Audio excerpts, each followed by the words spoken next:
Hello everybody, welcome back to Sassy Granny Vlogs. This is BookTube Thursday or Thursday BookTube. I can't remember which way it goes now, sorry. The host is Patti from Life with Patti, and she has a co-host, her friend. Her name is Daphne. Her channel is My Mountain Home and Kitchen, I do believe. I think I finally got it. Woo-hoo! Okay. So, you share anything book, so long as it has to do with a book. Your bookcase, organizing, cleaning out, decluttering, little free libraries, the regular big library. Any book you're reading, any book you've read, even if it's the Bible or a coloring book or whatever, just book. Okay.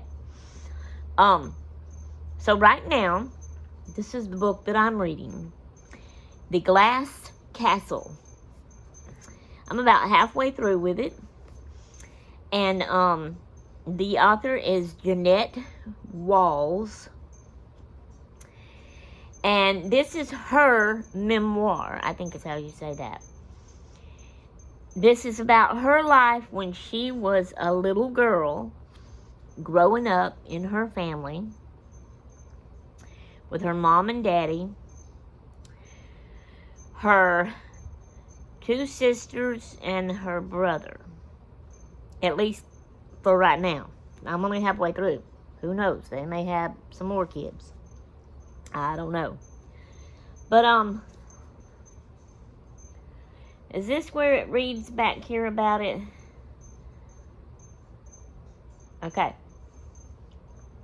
It's a winner of the Christopher Award, winner of a Books for a Better Life Award, a New York Times notable book, more than 3 years on the New York Times bestseller list.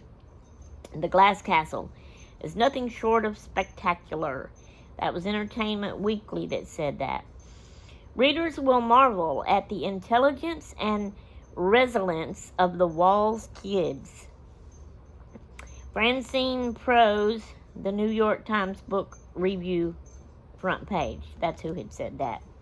Okay, this is what the book says about it.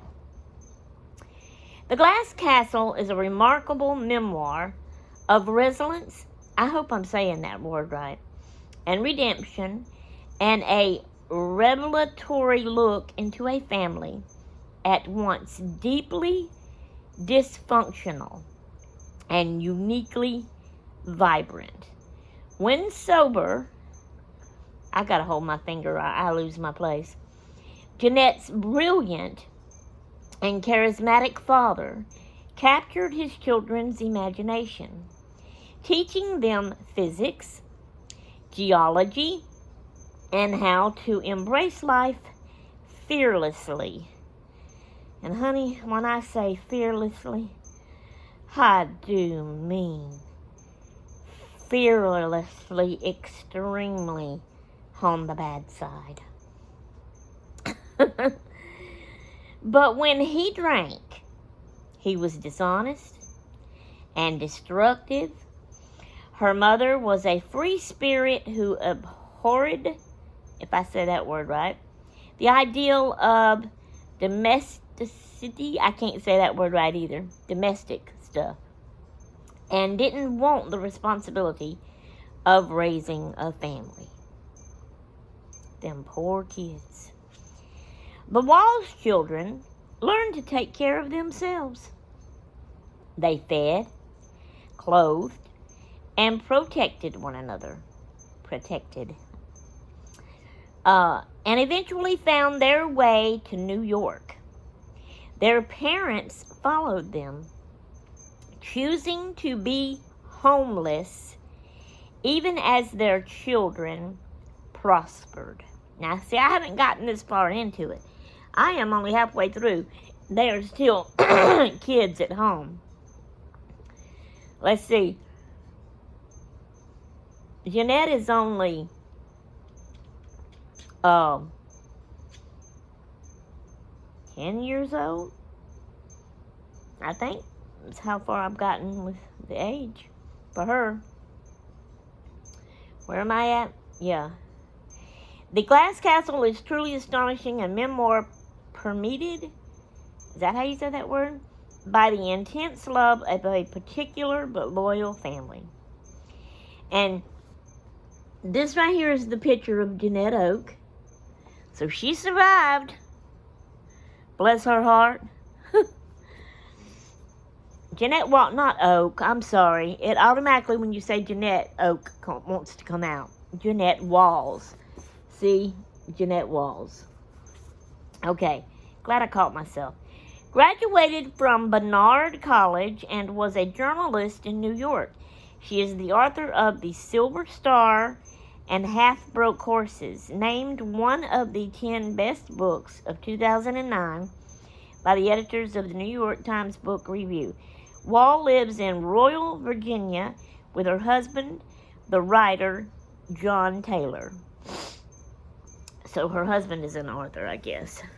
I don't know why they phrased it like that, the writer. Why didn't they say the author? Ain't that what writing means, an author? Anyway, the book is good. It's interesting. It holds your interest. But it is sad what these children had to go through.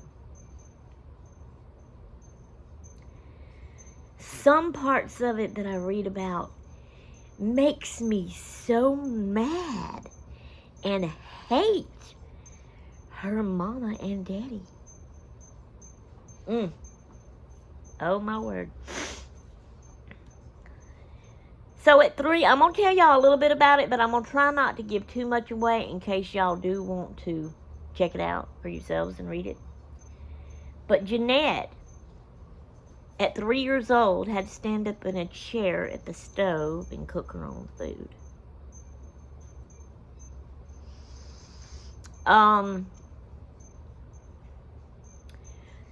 Most of the time they didn't go to school, but some of the time they did enroll them in school. But they were so poor, they had raggedy clothes. The mom and dad did not believe in, like, real disciplining. They believed in letting them be free and do whatever they want to do. They stayed outside a lot and played, but, you know, they'd get dirty.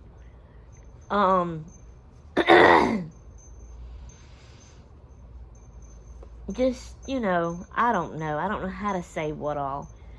Things they had to go to. So they were a poor family. The dad had jobs, but he couldn't keep a job. And then a lot of times he wouldn't even find a job. He always claimed he was going to find gold and get rich. And he was building some kind of contraption that was going to help him find that gold. And so they had a lot of bills.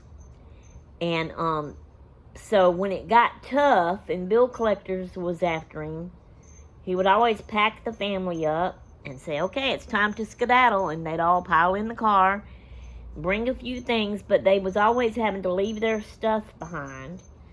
And then they would move on and go somewhere else and find another town somewhere. And a lot of times they didn't even have a house. The houses they lived in were like rundown shack things, and a lot of times they didn't even have that. They would sleep in the car or lay out on blankets on the ground, and always running from the bill people. And he always kept saying, you know, the bad guys, the FBI is after us and all this kind of stuff. We gotta go. We gotta get out of here. Blah, blah, blah, blah. But yeah, he did teach them good things when he was sober, but he was also a drunk. He would drink and get drunk, and he was mean. And when anybody in the family had to go be put in the hospital, one time it was his wife having another baby. He don't let them stay in the hospital the whole time they need to, and let them like check out the right proper way. The dad goes in there and unhooks the tubes and stuff, and takes them and runs out of the hospital with them nurses and doctors is running after him and calling him, and he just takes off running. They'll drive down the road in the car, and a cop starts coming after him. Well, he won't stop. He speeds up, and it's a chase, and he runs and goes in alley roads and finds a garage and pulls up in the garage to hide from the cop. Then when he did that, he said, well, they're going to be looking for this car, so we got to leave it here. And they'd get out of the car and go walk. They did a lot of walking. One time they went to the Grand Canyon in an old car they had, because it was always real old cars. And their mama painted. Did I tell y'all that? So she would paint all the time, is the reason the kids had to cook their food. Horrible, horrible, horrible. Where was I at? What was I saying? They went to the Grand Canyon in the car, and the car was a clunker, and it messed up and broke down on them right there in the road, and they had to get out, and they had left everything in the car, and they just went walking down the road, and a hitchhiker picked them up and took them home. It was a nice lady. Her daughter had passed them and seen them walking down the road.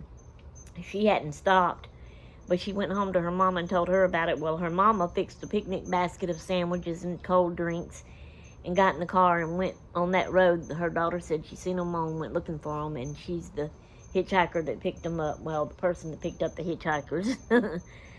And, you know, she passed out the sandwiches and drinks and let them eat and drove them home. And that's about all I know to say right now. I mean, that's like, I haven't told you a lot of the detail, but I mean, there's a lot. It holds your interest, so it's good. I cannot wait. Being that she's survived and made it to adulthood to write this book, I cannot wait to see how it pans out, getting from the bad childhood she had to the good adulthood she is now. And so I thought I'd share that with y'all. That's the book I'm reading right now, one of them anyway. This is my physical book I read in the evenings, sitting here. At night when we go to bed, hubby's asleep, I'm sitting on the side of my bed reading my ebook on my phone. I can't read laying down, even my phone. I've never been able to do that with a physical book or anything, so I'll just sit up on the side of my bed and read my ebook. But maybe I'll tell y'all about that one later when I finish it. Alright guys, if y'all decide to get this and check it out and read it, come back to me and let me know what you thought about it. That would be interesting to know. Alright, we'll see y'all later. I'm having a chill, rest, no dress day today. A lot of times I need these. My babies are coming later this evening, so I'm going to have a busy evening with them, playing with them. So y'all pray for me. I love my babies, but I am getting to the age to where, oh my gosh, it's hard to play with them and do things they want to do. Okay. I will see y'all later in the next one. Bye. Toodaloo.